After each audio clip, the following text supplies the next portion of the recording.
Hello people, what's up? How you all doing? Welcome back to my channel.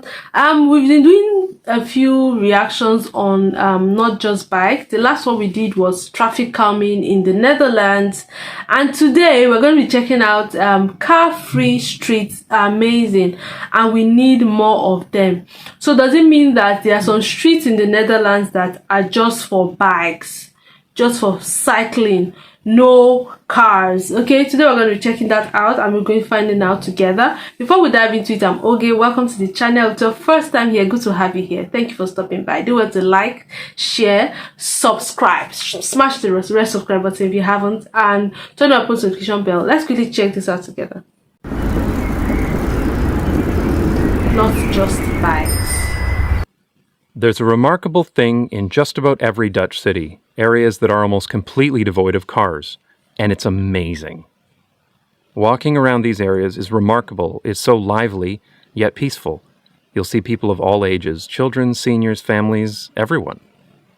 This is the Dutch concept of autolu.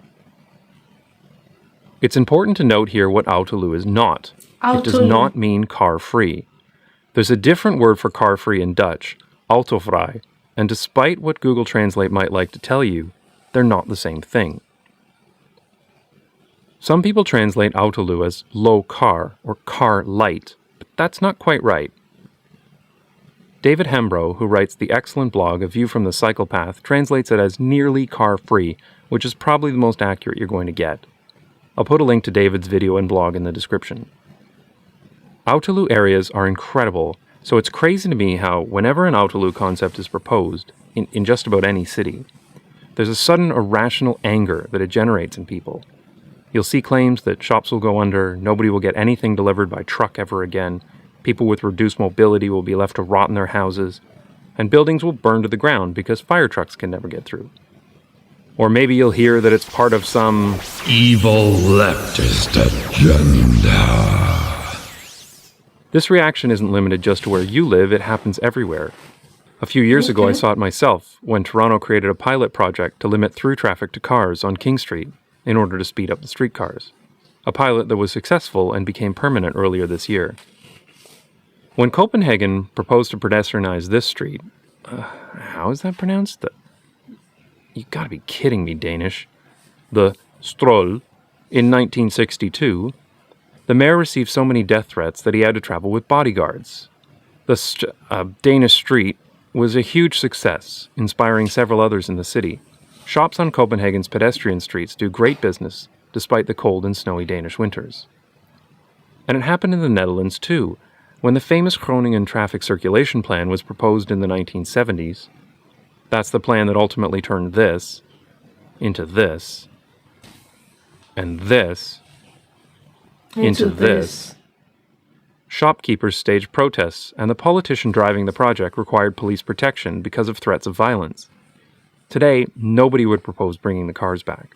The shops are thriving, and Groningen has the cleanest air of any major city in the country. Thankfully, nowadays, most people in the Netherlands have become comfortable with the idea of autolu, and even expect it, at least in city centers. Once people experience the reality, they discover that the fear-mongering is untrue. In fact, it's literally the opposite. It's easier to get around the city because the streets aren't clogged with cars. Yeah. The area has become more accessible. People who can't drive, such as seniors, children, or really anyone else who would be dependent on others to shuttle them around, can now travel independently without fear of being run over by motor vehicles. Small businesses, who are usually the first to resist, tend to do quite well. I mean, unless you're an auto garage or something. This makes sense because what small retail businesses really need the most is not parking, it's foot traffic, and people prefer walking in an autolu area rather than along the side of a busy road. The most remarkable thing of all is that people who absolutely do need to drive also find it easier. With the majority of car traffic removed, it becomes quicker for residents, delivery vehicles, handicap vehicles, and emergency vehicles to make it to their destinations. So autolu places can have cars, but that access is heavily restricted to benefit other modes of travel. A good example of this is the Frans Hals neighborhood in Amsterdam. All cars are permitted in this area, though only through certain routes. Very limited street parking is available, mostly for deliveries. The majority of the former surface car parking spots have been converted into gardens, playgrounds, and bicycle parking. Autolu doesn't work everywhere, of course, and certain elements need to be in place for it to be successful. North American attempts are almost always unsuccessful because they're still built with a car-first mindset. If you assume that people are going to drive to your pedestrian street, you've already failed. Autolu works best when you have a lot of people who are already in the area, places with a mixed use, providing shops, houses, and offices, all within walking distance of each other. You'll find Autolu in just about every city and town in the Netherlands, certainly in the city centres, but also in suburbs, like this one in Lent, a suburb of Nijmegen, or this one in Veenendaal West.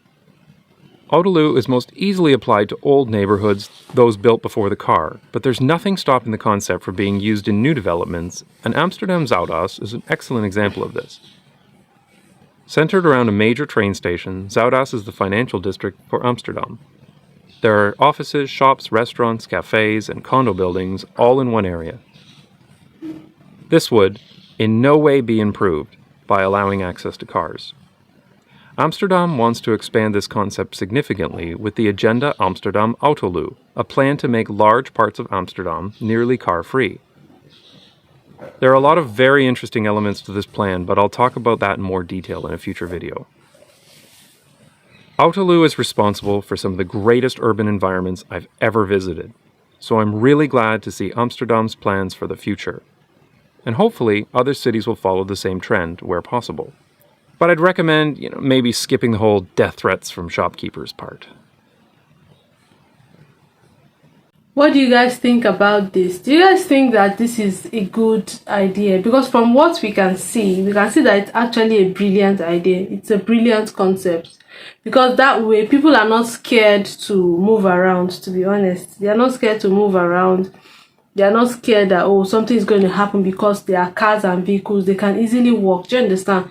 But you guys, I wanted to ask a question. Autolu, is it also practiced like in other states and other countries? He mentioned like North America, that it cannot be practiced there because the roads have been originally built for cars. So that means that Autolu or Autolu areas are not originally built for cars. They are originally built for pedestrians and bicycles. Is that what it means? Anyway, this was a very brilliant watch, to be honest. I enjoyed it and I love the concept, to be honest. Let me know what you guys think in the comment section about car-free streets. Are you guys a big fan of car-free streets? And like we saw, I think car-free streets are best for residential areas. That way, even the noise from cars, residential areas, offices, hospitals. No, it won't work for hospitals because we need ambulances, right? Yeah. But anyway, let me know what you guys think about this video in the comment section. Do they practice car-free streets in other countries? Like in your country where you're watching me from, what do you guys think about car-free streets? And do you think that we need more of them? Before I go, do want to like, share, turn on post notification bell, subscribe if you haven't, and drop in the comment section what you think about this video. I'll see you in my next episode. Bye bye.